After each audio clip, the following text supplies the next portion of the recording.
Guys guys আজকে মাঠে যে এরকম এরকম ঘটনা ঘটবে কোনোদিন ভাবতে পারি না। তো চলো হ্যাঁ শুরু থেকে বলি।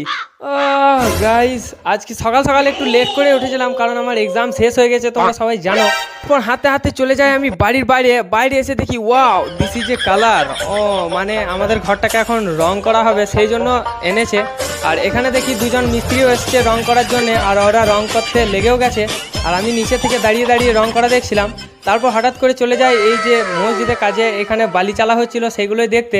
এখানে কয়েকজন ভাই এসে বালি চালছিল আর গল্প করছিলাম তাদের সাথে, আর একটু হাসি মজাও করে নিলাম।